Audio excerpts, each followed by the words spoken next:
Vidéo numéro 7, suite et pas fin, hein, malgré tout, il n'y a toujours pas de fin. Donc, nous sommes en octobre, le 22 octobre 2021. Voilà, j'ai terminé ma dernière chimio le 24 juin, j'étais tellement heureuse, contente.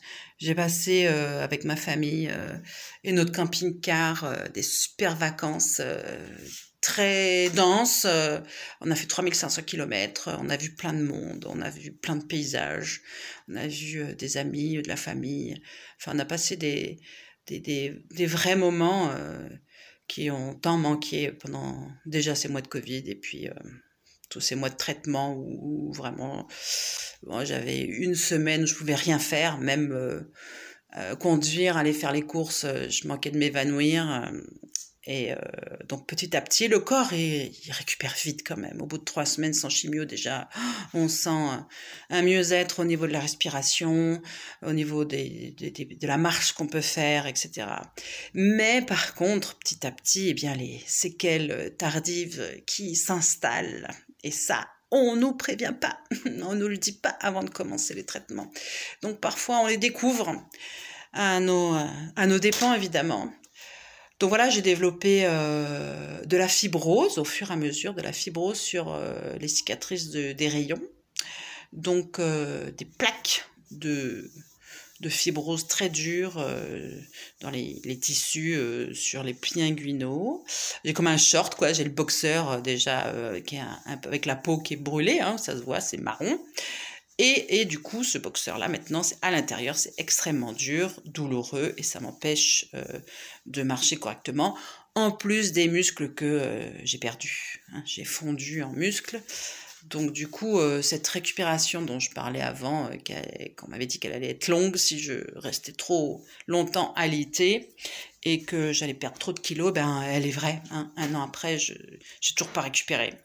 Donc là, je suis dans cette phase là de récupération et où on essaye de reprendre une vie normale, mais en fait, tout doit être fractionné parce que tout est fatigant. Donc on fait une petite chose le matin, ça y est, on est content, il faut se reposer. On fait une autre petite chose l'après-midi, ça y est. Et petit à petit, on gagne un peu comme ça, d'autonomie, des petits progrès sur ses capacités physiques et intellectuelles, parce que ça aussi, les neurones, ils morflent. Du coup, beaucoup de troubles de la mémoire, troubles de la concentration. Moi qui suis documentaliste et qui aime lire, eh bien, mon dernier roman que j'ai réussi à lire, c'est au mois de décembre l'année dernière. J'ai pas réussi depuis. J'en ai essayé plein. J'ai 50 pages, je comprends rien, j'oublie tout, je suis plus dans l'histoire. Des BD, j'arrive un petit peu, mais voilà. Donc, il y a beaucoup de troubles cognitifs qui sont repérés. Hein, ça s'appelle le brouillard chimiothérapique. Donc voilà, il y a eu ces fibroses aux jambes. Ensuite, cette fibrose, elle s'est étalée jusqu'au pubis. En fait, c'est toute la zone irradiée qui du coup, est douloureuse. Après, j'ai eu droit aux fameuses neuropathies périphériques. Donc c'est sur les nerfs des mains et des pieds, des extrémités qui ont été détruits et qui du coup vous font vivre des moments très contradictoires où c'est à la fois une insensibilité complète des pieds par exemple, comme si c'était du bois mort, ou comme je tapais dessus, je sentais rien, ou comme si on a les pieds congelés. Et puis d'autres moments où c'est hyper douloureux, on supporte même pas une paire de chaussettes, où c'est comme si justement quand c'est décongelé, que ça décongèle et que ça vous fait super mal, c'est tout gonflé. Bon bref, je sais pas trop comment exprimer ça. Celles et ceux qui en souffrent savent ce que c'est. Et donc ça, en fait, on vous dit que c'est des séquelles qui vont durer longtemps, voire toujours. Donc c'est pas très cool.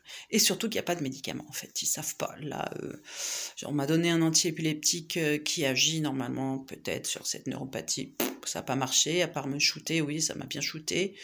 Après, on m'a donné un antidépresseur aussi qui agit sur les neuropathies, mais j'ai pris 3 fois, je crois. J'étais complètement ensuquée le lendemain, maux de tête, mauvais sommeil, donc j'ai pas pris. Donc en fait, on est très démunis face à ces séquelles tardives et longues, et voire peut-être permanentes. Donc ouais, massage, réflexologie plantaire, acupuncture. Moi, je fais de la piscine. On essaye tout pour essayer de se soulager, mais là, en fait, ce que les autres appellent l'après-cancer, moi, j'y suis pas encore dans l'après-cancer, puisque je suis pas encore en rémission. Mes métastases, elles sont toujours là. Il y en a 3 qui sont toujours visibles sur les imageries, mais dont 2 sont nécrosées. La troisième, elle bouge pas, donc voilà, ma maladie est stabilisée. C'est pour ça que je suis sans traitement.